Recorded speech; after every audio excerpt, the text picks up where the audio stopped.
nhasi chai chakanzi chachaya amunangagwa vaivaiga vanosara vari vegani vese vamuri kuona vakatenderedza. I know the game of politics. Vese vamuri kuona vakatenderedza vanoparangana kutiza kakutaurirai ndo zviri muvanhu. Vanomupesva kuti vawane kudya, vanomupesva kuti vawane kuramba vachibira nyika. Isati toda maleaders akadaro, toda maleaders anofungirawo vamwe vanhu. Iri gemu ramakatanga re2030 tichazokubatai maoko kana mayambuka tambo. Because chini chika ichi chine masaisai gungwa ende ari kufamba day by day. Wakaona watenderedzwa nebhutlika unotoda tsitsi nenyasha dzacho. Because chinozoitika ndechekuti musaona udhonzwa mastreet soni vanhu so. Vanhu vese vaikuti handei vaikupesveredza vese ivava. Ndo futi mangwana vanenge vava mumastreet vachiti takambochitaura kuti akaipa. Ndakataurira panapa kuti ndinotaura nevanhu vandinotaura navo.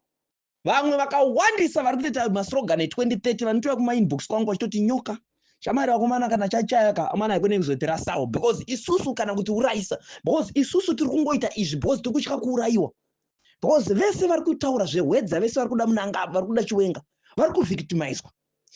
Foni yangu haina zororo ndinoreceiva many calls yemaministers amunangagwa, ndinoreceiva macalls ema-MPs amunangagwa, ndinoreceiva macalls ema-district official achitaura kuti please nyoka isusu atimo muchinhu chamunangagwa but tiri kutya kuti tinogona kuuraiwa kana kusungiswa because munangagwa ari very cruel.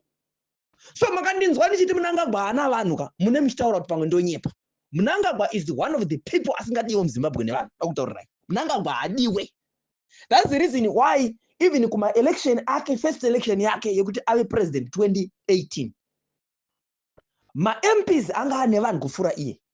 Even 2023 mavotes ake anga asingaiti tali tikaverenga mavotes anga ane ma-MP nemavotes ake zvasingaenderani. Ndiye munhu asingadiwe manje. Foni yangu inoringa minute after minute. Ma-cabinet ministers chaichayo nyoka zviri sei pane zvokuti vada kundinzwa kuti vatori ma-cabinet minister amunangagwa anondifonera ndiri panapa ini. Even ma-provincial members amunangagwa anondifonera panapa. Nyoka vakomana ramai makadzvanya, vakomana tatambudzika, vakomana vana vedu vatambudzika. Ani mazona hapana ari kuda chinhu ichi but vanhu chavari kutya, vari kutya vamwe vacho kusungwa, vamwe vari kutya kudzingwa musangano. Ende ini chokwadi because vese vakabuda pachena kuti munangagwa hatimude vari kudzingwa vana. Tachimbotaura nyaya yamaokomo opamutara ari kuvictimizwa usiku anoimbwa dzimba dzichongedzera kupanyuzwa kana kuda kupisirwa vari kuenda vachipa even vanhu vekuloyi ndoda mari kuti endei munomusunga anosungirwe kungoti ndiri kudawo munangagwa ndozvaanonzi asungirwa. Saka I know because I know kuti munangagwa haana vanhu vake vaanawo ndiMasimirembwa naNamudha ndofunga vanongosvika kana 30 kana 40. The rest vamwe avo vari kuda kushandira dumbu, the rest vamwe avo vari kuita ubhutlika, vamwe vacho vari kutoitira kutya, vari kutyira upenyu hwavo. So I know the consequence, I know what is happening, really happening in the ground. Handina information yandisina panapa every province.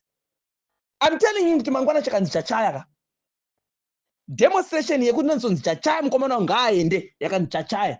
Uchaona even nemaministers aya nemaministers achipinda. Iwe unotemba Superman ndiwanzira ufunga kuti chii chinobuda muromo masupa ndiwanzira akanga achiti Grace ngaaende ngaatonge Grace. That's nonsense.